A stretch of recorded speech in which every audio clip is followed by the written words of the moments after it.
Ito masaklap, ano? Natangahan na yata si JPE doon sa mga sumusuporta kay Pangulong Duterte. O ayan, madami daw sa inyo ang akala nyo yung laban kontra droga tagumpay na tagumpay. Feeling ko lang po natatangahan na si JPE o si Manong Johnny doon sa mga taga-suporta ng dating Pangulong Duterte. AKA mga DDS. Bakit to? Basahin natin mga kababayan. Juan Ponce Enrile. Ayan po.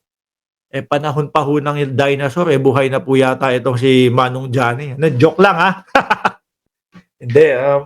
Ganyan niya. Mahaba ang buhay. Many of the former president, Rodrigo Duterte, followers are advocates and supporters of strong arm style of government. Yung kagaya nung kay Digong, na kamay na bakal, batas na bakal. Kanino lang po ba na ipatupad yan? Doon sa maliliit ho. Sa maliliit na mga tulak, sa maliliit na mga batak. Pero yung malalaki ho, mga kababayan, yung bilyon-bilyon yung mahuhuli at bilyon-bilyon ang makukuha na mga ipinagbabawal na gamot, wala naman ho tayong masyadong narinig na mga ganon. Hindi ho kagaya nung kay Pangulong Bongbong Marcos. Sa halip po, ang mga narinig natin nung panahon ng dating Pangulong Duterte, panay ho nanlaban. Tapos may makita tayong video, nanlaban, 4 na pulis na doon, nakakordon.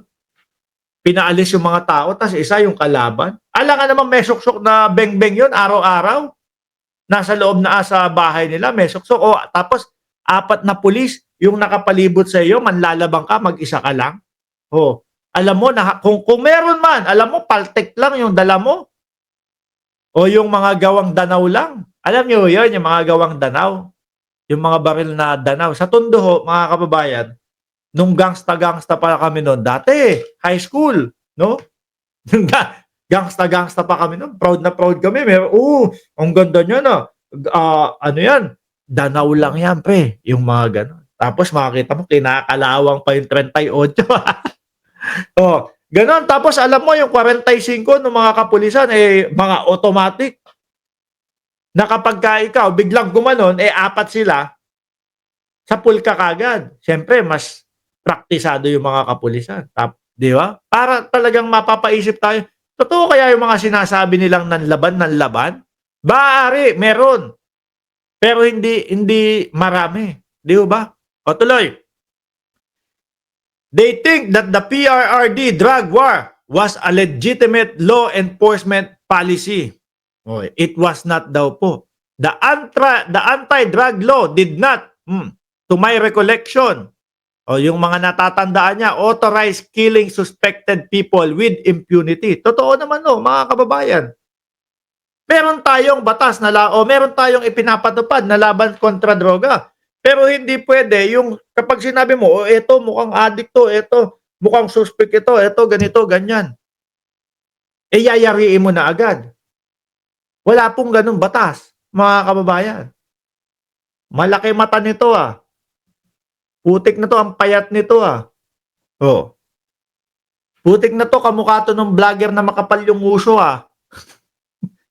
yung puging-pugi sa sarili Mukhang addict to Yung Borga Ilong Yariin ko kaya to. Di ba? Bang, bang! Wala pong batas na ganun. Mga kababayan. Litisin pa din po. Yun yung tamang proseso, mga bossing. Hindi yung mukhang mukhang sabog to Yariin ko nga. Suspekto, yariin ko nga. Wala akong ganun. Di ba? The anti-drug law did not, to my recollection, authorize killing suspected people with impunity. No Congress under our constitutional law ever authorized summary killing of suspected people. Halos ganyan po yung nangyari nung panahon ng dating Pangulong Duterte. Di umano, sabi sa mga balita. At sabi doon sa mga nakatunghay mga bossing. No? Even criminal O kahit po yung mga kriminal na nahuhuli na, na caught in the act, nakitang-kita mo na yung kanilang ginagawa. Even criminals caught red-handed are not authorized by law to kill summarily. Kasi yung mga DDS ayaw namin sa droga. Oo, pare-parehas tayo na ipinaglalaban doon. Pero dapat tama, no, yung prosesong gagawin. Ikulong kung dapat ikulong. Hindi yung mariringgan mo yung kanilang mga leader. Pagka ang nahuli nyo, buhay, 500,000. Pagka nahuli nyo, tapos patay, 1 million. Kapag ka ng laban, 2 million. Walang ganon. Di ba? Yung mga kapulisan natin, tao lang din ho yung mga yan. Pag nakarinig ng ganong kalalaking pera, putek na yan. Imbis na ipasok natin sa oblo yan, may mga hearing tayong magaganap pa yan. Sabihin na lang natin, ng laban, abutan mo ng beng-beng na walang laman, ng baril na walang laman, na walang bala. Sabihin mo, ganito lang, unahan tayo. Kung mauna ka, panalo ka. Pag nauna kami, talo ka. Ganun lang ho, mga kababayan. Pagka okay na, pegi na. Boss, nanlaban. Sige, 2 million ang reward. Imbis na 500 lang ang makukuha, 2 million. Aba, tubo yun ng 1.5 million kung 4 ho sila. Sa 4, ang 500,000, divide mo pa yan. 125 lang. Isa, ang daling ubusin nun. Ano ho? Isang gastusan lang ho yun, mga kababayan. Kapag ka 2 million, tas 4 sila, nagkakalahating milyon. Kahit pa paano, mahaba-haba. So, yung imbis na ho, dadali na lang sa presinto, wala. Sasabihin pa po nila ng laban. Wala pong batas na ganun sa atin, no? Police power is generally controlled by law and due process. Our Constitution abhor the death penalty. Kasi yung mga DDS, makarinig lang ng kung ano, DDS! Duterte! Duterte! Ganun na ho agad, mga kababayan No? Magmura si dating Pangulong Duterte. FTI ang putang ng ganyan. Duterte! Duterte! Diba? Cheche Boreche 2.0?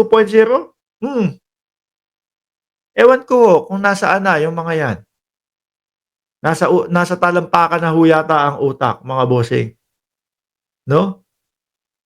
Nasobrahan ho sa pagiging panatiko, kaya ayun, hindi na nila alam kung ano ang tama at mali. Eto bago tayo matapos. Malaki ang porsyento ng Katoliko sa ating bayan. At sa Biblia, sa Ten Commandments, doon nakasulat, bawal ang pumatay ng tao.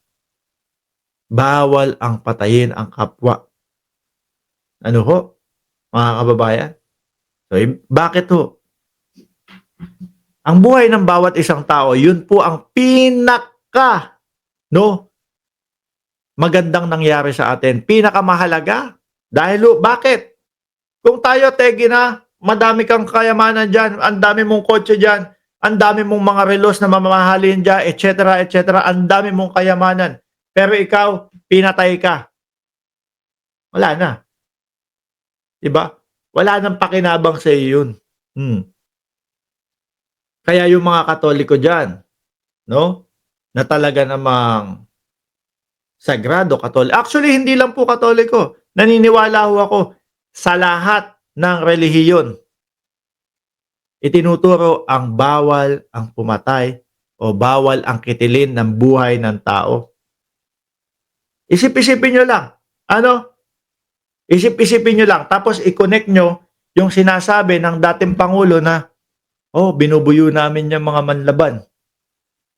Yung pambubuyo na sinasabi na yon is pag-udyok sa mga kapulisan na kitilin ang buhay ng tao. Na-analyze nyo? Yung dalawa? Kaya, Kayo ang magdesisyon, bahala kayo. Basta kami, dati kami sumusuporta sa ganyan, nagising kami, nalaman namin ang katotohanan, kaya eto kami.